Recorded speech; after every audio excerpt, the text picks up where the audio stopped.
بسم الله الحمد لله اللهم صل على محمد وعلى آل محمد كما صليت على إبراهيم وعلى آل إبراهيم إنك حميد مجيد اللهم بارك على محمد وعلى آل محمد كما باركت على إبراهيم وعلى آل إبراهيم إنك حميد مجيد أما بعد فإن خير الكلام كلام الله وخير السنن سنن محمد صلى الله عليه وسلم وشر الأمور محدثاتها وكل محدثة بدعة وكل بدعة ضلالة وكل ضلالة في النار. بسم الله الرحمن الرحيم. يا أيها الذين آمنوا اتقوا الله حق تقاته ولا تموتن إلا وأنتم مسلمون.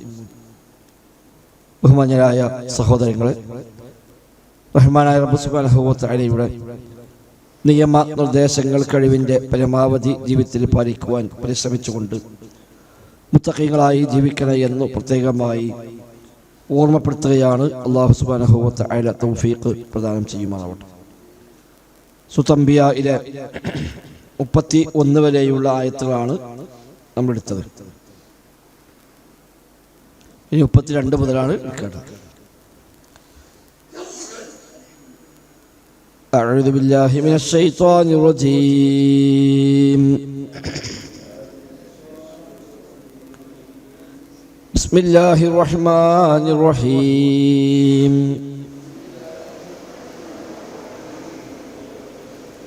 وجعلنا السماء سقفا محفوظا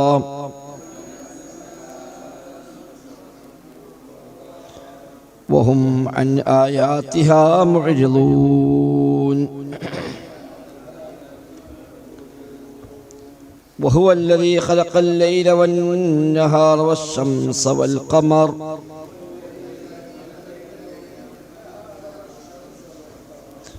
كل في فلك يسبحون. وما جعلنا لبشر من قبلك الخلد أفإن مت فهم الخالدون.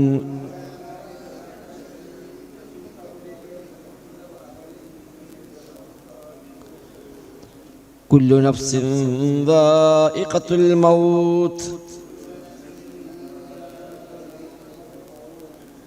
ونبلوكم بالشر والخير فتنة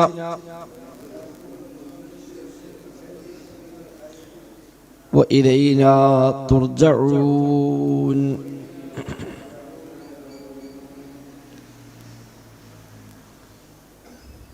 കഴിഞ്ഞ വാസ്തവം എടുത്ത ആയത്തുകളിൽ അല്ലാഹു തആലയുടെ സൃഷ്ടിപ്പുമായി ബന്ധപ്പെട്ട ചില അത്ഭുതങ്ങളാണ് പരാമർശിച്ചത്. ആകാശഭൂമികൾ വരണ്ടുണങ്ങി ഒട്ടിപ്പിടിച്ചവയായിരുന്നുവെന്നും അതിന് പിന്നീട് അതിൽ നിന്ന് നാം അതിനെ പിളർത്തുകയും വെള്ളത്തിൽ നിന്ന് ജീവനുള്ള എല്ലാ വസ്തുക്കളെയും ഉണ്ടാക്കുകയും ചെയ്തു എന്നത് പറഞ്ഞു. അതുപോലെ ഭൂമിയിൽ ഉറച്ച പർവ്വതങ്ങളെ അള്ളാഹു ഉണ്ടാക്കിയതും ആ ഭൂമിയിലൂടെ യഥേഷ്ടം സഞ്ചരിക്കാവുന്ന വഴികളെ അള്ളാഹു തആല സംവിധാനിച്ചതും എല്ലാം പറഞ്ഞു. അതൊക്കെ നേരായ വിശ്വാസം സ്വീകരിക്കാൻ പര്യാപ്തമാണ്. പക്ഷേ അവരെന്തുകൊണ്ട് വിശ്വസിക്കുന്നില്ല? അഫലാ യുഅ്മിനൂൻ എന്ന് അള്ളാഹു തആല സൂചിപ്പിച്ചു. അതിന്റെ ബാക്കി തന്നെയാണ് ഇന്നത്തെ ഈ ആയത്തുകളും.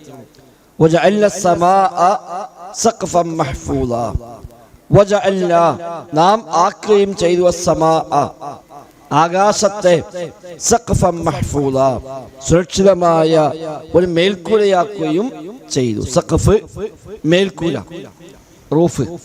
സഖഫൻ മഹ്ഫൂള ഒരു ഹിഫ്ളുള്ള ഒരു സംരക്ഷിക്കാവുന്ന മേൽക്കൂരയാക്കി ആകാശത്ത് നാം ഉണ്ടാക്കുകയും ചെയ്തു. വഹും അൻ ആയാതിഹാ മുഅ്രിദൂൻ. വഹും പക്ഷെ അവരാകട്ടെ അൻ ആയാതിഹാ ഇതിന്റെയൊക്കെ ദൃഷ്ടാന്തങ്ങളിൽ നിന്ന് മുഅ്രിദൂൻ തിരിഞ്ഞു കളയുന്നവരാകുന്നു, അവഗണിച്ചു പോകുന്ന ആളുകളാകുന്നു അവരൊക്കെ. ഇങ്ങനെ വലിയ വലിയ ദൃഷ്ടാന്തങ്ങൾ കൺമുമ്പിൽ ഉണ്ടാക്കി വെച്ചിട്ടും അതൊന്നും കാണാതെ, നോക്കാതെ, പരിഗണിക്കാതെ അവരങ്ങനെ അവഗണിച്ച് തിരിഞ്ഞു കളഞ്ഞു പോവുകയാകുന്നു അവരെല്ലാം ചെയ്തുകൊണ്ടിരിക്കുന്നത്. വഹുവ അല്ലദീ ഖലഖൽ ലൈല വന്നഹാർ. വഹുവ അല്ലാഹു ആകുന്നു അല്ലദീ യാതൊരുവൻ ഖലഖൽ ലൈല വന്നഹാർ രാവിനെയും പകലിനെയും സൃഷ്ടിച്ചവൻ അവൻ തന്നെയാകുന്നു. പടച്ച റബ്ബ് തന്നെയാണ്, അവൻ തന്നെയാണ് രാവിലെയും പകലിനെയും സംവിധാനിച്ച സൃഷ്ടിച്ചവൻ. വശംസ വൽ ഖമർ, വശംസ സൂര്യനെയും വൽ ഖമറ ചന്ദ്രനെയും അതും അല്ലാഹു തആലയാണ് സൃഷ്ടിച്ചിരിക്കുന്നത്. കുല്ലും ഫീ ഫലകിൻ യസ്ബഹൂൻ, കുല്ലുൻ എല്ലാം ഫീ ഫലകിൻ ഒരു ഭ്രമണപഥത്തിൽ യസ്ബഹൂൻ നീന്തിക്കൊണ്ടിരിക്കുന്നു. സബഹ എന്ന് പറഞ്ഞ് നേരെ വാക്കർത്ഥം നീന്തി എന്നാണ്. സബഹ നീന്തുക, സിബാഹത്ത് നീന്തലിനാണ് ആ വാക്ക് ഉപയോഗിക്കുക. ഈ സൂര്യനും ചന്ദ്രനും പറയുമ്പോൾ അല്ലാഹു തആല പലപ്പോഴും ഉപയോഗിക്കുന്ന വാക്ക് ഈ ഒരു പ്രയോഗമാണ്. സബഹ യസ്ബഹൂൻ നീന്തി തുടിക്കുന്നു എന്ന പദമാണ് സൂറത്തുൽ യാസീനിൽ. അതിപ്പോൾ പല സ്ഥലത്തും ഈ വിഷയം പറയുമ്പോൾ അല്ലാഹു തആല അങ്ങനെ ഉപയോഗിക്കാറുണ്ട്. അപ്പൊ ഈ ഗോളങ്ങളുടെ ചലനങ്ങൾ അത്തരമൊരു ചലനമാണ് എന്ന സൂചന അതുണ്ടായേക്കാം. അല്ലാഹു അഅലം. അപ്പൊ അല്ലാഹു തആല ഭൂമി പടച്ചു, ആകാശം പടച്ചു. ആ ഭൂമിയിൽ പർവ്വതങ്ങളും വഴികളും ഉണ്ടാക്കി. ആകാശത്തെ അല്ലാഹു തആല മേൽക്കൂരയാക്കി മാറ്റി. ആ ആകാശത്തിന്റെ അടിസ്ഥാനത്തിൽ തന്നെ അല്ലാഹു സൂര്യചന്ദ്രന്മാരെ സംവിധാനിച്ചു. രാവും പകലിനെയും മാറി മാറി വരുന്ന രൂപത്തിൽ അല്ലാഹു തആല ഒരുക്കുകയും ചെയ്തു. ഇവ അറിയാത്ത വാക്കുകൾ ഒന്നുമില്ല, എല്ലാം എപ്പോഴും നമ്മൾ പഠിച്ചു പോയ പദങ്ങളാണ്. ഈ ആശയം അല്ലാഹു തആല ധാരാളം സ്ഥലത്ത് വിശുദ്ധ ഖുർആനിൽ പല രൂപത്തിലായി പറഞ്ഞിട്ടുണ്ട്. യുൽജുൽ ലൈല ഫിൽ നഹാരി വയുൽജുൻ നഹാറ ഫിൽ ലൈൽ വസഖറ ശംസ വൽ ഖമർ കുല്ലു യജ്രി ലിഅജലിൻ മുസമ്മ എന്ന് സൂറത്തുൽ ഫാത്തിറിൽ അല്ലാഹു തആല പറഞ്ഞു. രാവിനെ പകലിൽ പ്രവേശിപ്പിക്കുന്നു, പകൽ രാവിലെ പ്രവേശിപ്പിക്കുന്നു. സൂര്യനെയും ചന്ദ്രനെയും ഒക്കെ അല്ലാഹു തആല അധീനപ്പെടുത്തിയിരിക്കുന്നു. കുല്ലു യജ്രി ലിഅജലിൻ മുസമ്മ നിശ്ചിതമായ അവധി വരെ എല്ലാം സഞ്ചരിച്ചു കൊണ്ടിരിക്കുന്നു. ഇവിടെ കുല്ലും ഫി ഫലകിൻ യസ്ബഹൂൻ എല്ലാം അതിൻ്റെതായ ഭ്രമണപഥത്തിലൂടെ അതിന്റെ ഫലക്ക് ശരിക്ക് ഗോളം എന്നർത്ഥമുണ്ട്. ഒരുപാട് വാക്കാണ് ഫലക്ക്. അപ്പൊ അത് പോകാൻ നിശ്ചയിച്ച ഈ റൂട്ട് അതാണ് ഇവിടെ ഉദ്ദേശിക്കുന്നത്. അതിലൂടെ അത് യസ്ബഹൂൻ നീന്തിക്കൊണ്ടിരിക്കുന്നു. അപ്പൊ ഓരോന്നിനും അത് നിശ്ചയിച്ച ഒരു ഭ്രമണപഥം ഉണ്ടാവും. സൂര്യൻ്റെതായ ഒരു വഴി, ചന്ദ്രൻ്റെതായ വഴി.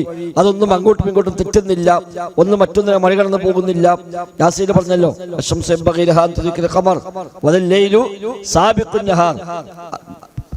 സൂര്യൻ ചന്ദ്രനെ പ്രാപിക്കുകയില്ല, രാവ് പകലിനെ മറികടക്കുകയുമില്ല എന്ന് പറഞ്ഞു.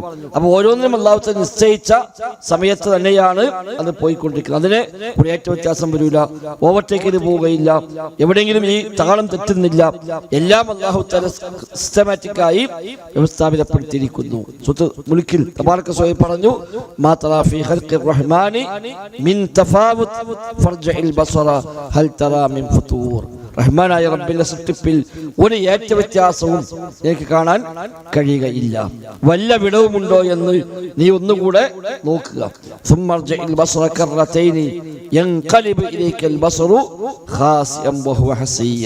വീണ്ടും വീണ്ടും നീ മടക്കി നോക്കിക്കോ. പക്ഷെ എങ്ങനെ നോക്കിയാലും എവിടെയെങ്കിലും സൃഷ്ടിപ്പിൽ ഒരു അപാകത കാണാൻ കഴിയാതെ നിന്റെ കണ്ണ് മടങ്ങുമെന്നല്ലാതെ എന്തെങ്കിലും ഒരു പോരായ്മ, ഒരു ന്യൂനത കണ്ടെത്താൻ സാധ്യമല്ല എന്ന് അല്ലാഹു തആല പ്രത്യേകമായി ഓർമ്മപ്പെടുത്തി. അപ്പൊ ഇതൊക്കെ റബ്ബിന്റെ സൃഷ്ടിമഹാത്മ്യങ്ങളാണ്. ആകാശവും ഭൂമിയും സൂര്യനും ചന്ദ്രനും രാവും പകലും അത് അല്ലാഹു ഒരുക്കിയ മറ്റ് സംവിധാനങ്ങളും ഇതെല്ലാം പടച്ച റബ്ബിനെ പറ്റി ബോധ്യമാവാൻ, തൗഹീദ് ഉൾക്കൊള്ളാൻ, അല്ലാഹുവിലേക്ക് മടങ്ങാൻ എല്ലാമുള്ള മതിയായ ദൃഷ്ടാന്തങ്ങളാണ്. പക്ഷെ അതൊക്കെ ആളുകൾ അതിൽ നിന്ന് അവഗണിച്ചു പോവുകയാണ് ചെയ്യുന്നത്. ഇത് പഠിപ്പിക്കാനാണ് നബി തങ്ങൾ വന്നത്. ഇത് കാണിച്ചുകൊണ്ട് പടച്ച റബ്ബിനെ ബോധ്യപ്പെടുത്താൻ, അവന്റെ ഏകത്വം പറഞ്ഞു കൊടുക്കാൻ, തൗഹീദ് ഉലൂഹിയയിലേക്ക് ആളുകൾ ക്ഷണിക്കാനൊക്കെയാണ് പ്രവാചക തങ്ങൾ നിയോഗിക്കപ്പെട്ടിരിക്കുന്നത്. ആ നബിക്ക് പോലും ഇവിടെ നിത്യവാസമില്ല. അതുകൊണ്ട് നമ്മളൊക്കെ മരിക്കും, എല്ലാവരും മരിക്കും. നബി മരിക്കും എങ്കിൽ പിന്നെ ബാക്കിയുള്ളവര് ഏതായാലും മരിക്കുമല്ലോ. അതാണുള്ള ശേഷം ഓർമ്മപ്പെടുത്തുന്നത്, വമാ ജഅൽനാ ലിബശരിൻ മിൻ ഖബ്ലിക്കൽ ഖുൽദ്. നാം നിശ്ചയിച്ചിട്ടില്ല ലിബശരിൻ ഒരു മനുഷ്യനും തന്നെ മിൻ ഖബ്ലിക ഇവിടെ താങ്കൾക്ക് മുമ്പുള്ള ഒരു മനുഷ്യൻ നാം നിശ്ചയിച്ചിട്ടില്ല അൽ ഖുൽദ നിത്യവാസം നിശ്ചയിച്ചിട്ടില്ല. നിങ്ങൾക്ക് മുമ്പ് വന്നവരൊക്കെ എല്ലാവർക്കും മരണമുള്ളവർ തന്നെയാണ്. ഒരാളും മരിക്കാതെ ഇവിടെ കാലകാലം നിൽക്കുന്ന ഒരു മനുഷ്യനും ഇല്ല. എന്നിരിക്കെ അഫ ഇമ്മിത്ത നബിയെ താങ്കൾ മരിക്കുന്നുവെങ്കിൽ ഫഹുമുൽ ഖാലിദൂൻ പിന്നെ അവരുണ്ടോ ശാശ്വതരാകുന്നു. നബിയെ നിങ്ങളും മരിക്കും, മുമ്പ് വന്നവരെല്ലാം അവർക്കും മരണമുണ്ട് എന്നിരിക്കെ ഈ പറയുന്ന ആളുകൾ ഇവരിനി കാലാകാലം ഇവിടെ താമസിക്കുമെന്നാണോ? എല്ലാവരും മരിക്കും, എല്ലാവർക്കും മരണമുണ്ട്, നബിക്കും മരണമുണ്ട്, എല്ലാ അമ്പിയാവിനും മരണമുണ്ട്, അതേപോലെ അല്ലാത്തവർക്കും മരണമുണ്ട്. അവർ ഈ ദൃഷ്ടാന്തങ്ങളൊക്കെ ഉൾക്കൊണ്ടുകൊണ്ട് റബ്ബിനെ മനസ്സിലാക്കി അള്ളാഹിനെ മാത്രം ആരാധിച്ച് തൗഹീദ് പ്രകാരം ജീവിച്ച് നല്ലവരായി റബ്ബിലേക്ക് മടങ്ങിപ്പോവുക, അതാണ് ചെയ്യേണ്ടത്. താങ്കൾക്ക് മുമ്പുള്ള ഒരു മനുഷ്യനും നാം ഖുൽദ് നിശ്ചയിച്ചിട്ടില്ല, നിത്യവാസം ശാശ്വതമായ ജീവിതം നിശ്ചയിച്ചിട്ടില്ല.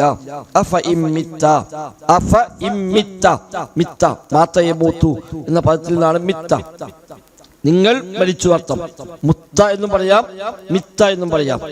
മാത്ത എന്ന പദത്തിൽ നിന്ന് മിത്ത നീ മരിച്ചു, ഇമ്മിത്ത നീ മരിച്ചാൽ, ഇമ്മിത്ത എന്നിരിക്കെ താങ്കൾ മരിച്ചാലാണോ ഫഹും അപ്പോൾ അവർ അൽ ഖാലിദൂൻ ശാശ്വതരാകുന്നത്. അപ്പൊ നബിയെ നിങ്ങൾ മരിക്കുന്നുവെങ്കിൽ ഇനി ഓലൊക്കെ ബാക്കിയാകുമെന്നാണോ? അങ്ങനെ ഒരാൾ നിത്യവാസിയാകുമെങ്കിൽ അതാവാൻ യോഗ്യത നബിക്കാണ്. ആ നബി പോലും നിത്യവാസിയാകുന്നില്ല എങ്കിൽ പിന്നെ അവരെങ്ങനെ ഇവിടെ കാലാകാലം വസിക്കും? അതാണ്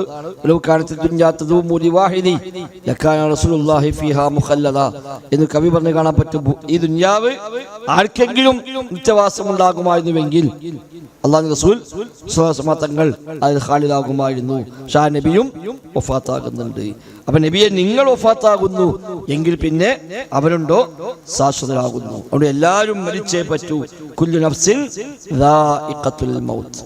കുല്ലു നഫ്സിൻ എല്ലാ ആത്മാക്കളും എല്ലാ ശരീരവും ദാഇഖത്തുൽ മൗത്തി മരണം ആസ്വദിക്കുന്നതാണ്. ആസ്വദിക്കുന്നത് എന്ന പദത്തിൽ നിന്നാണ് ആസ്വദിച്ചു,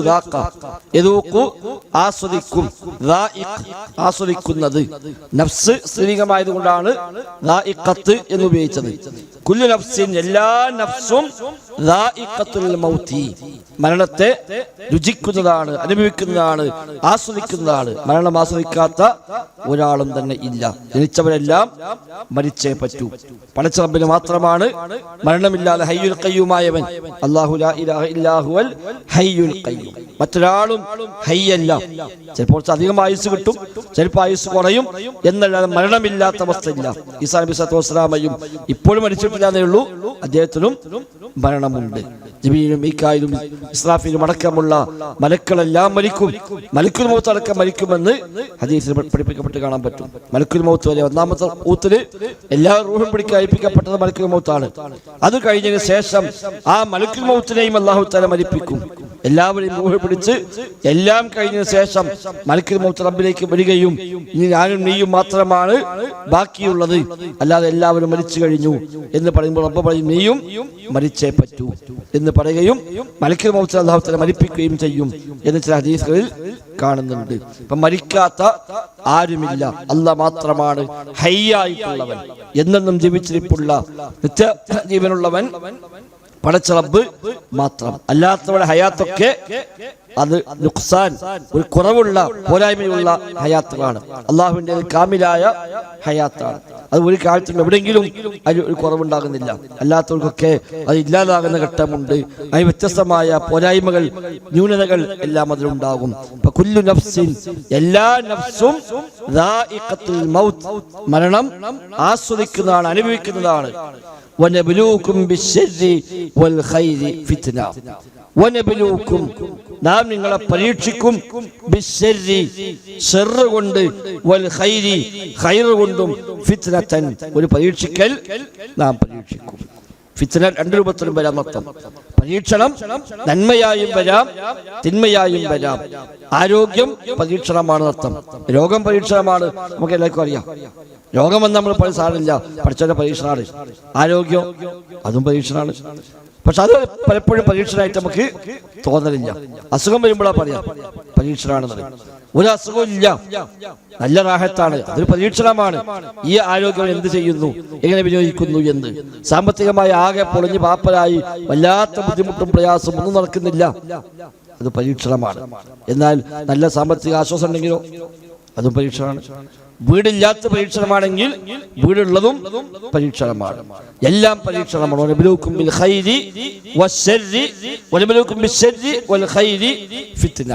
നാം നിങ്ങളെ ശർറ് കൊണ്ടും ഖൈറ് കൊണ്ടും പരീക്ഷണം നൽകി നാം നിങ്ങളെ പരീക്ഷിക്കും.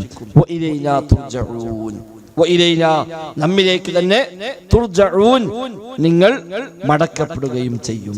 ആ പരീക്ഷിക്കാനുള്ള ലോകമാണ് ദുനിയാവ്.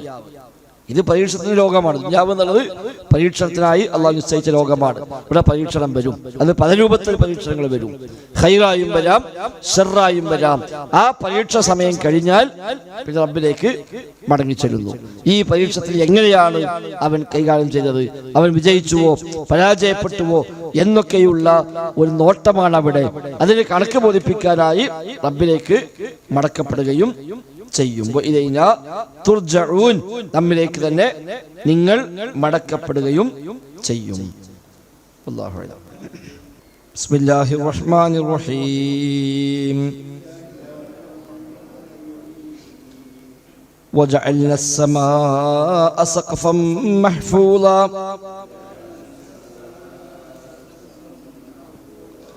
وهم عن آياتها معرضون وهو الذي خلق الليل والنهار والشمس والقمر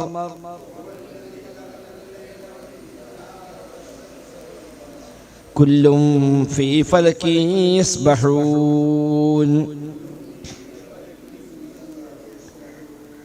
وما جعلنا لبشر من قبلك الخلد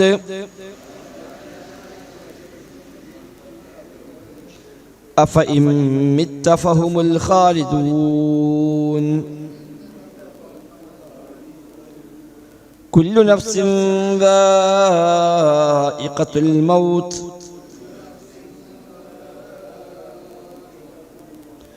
ونبلوكم بالشر والخير فتنة وإلينا ترجعون سبحانك اللهم